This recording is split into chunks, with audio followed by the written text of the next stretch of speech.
Happy Saturday. आजको Saturday हाम्रो fishing. यस यस हाम्रो बस्ने ठाउँ यसैमा टेन्ट गाड्ने।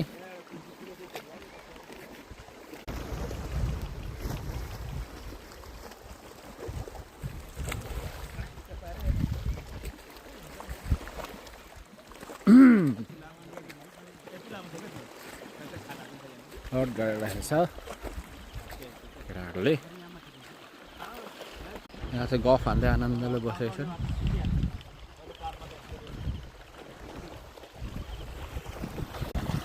माछा पनि पारेछ केटाहरूले। माछा त बाहिर आएछ।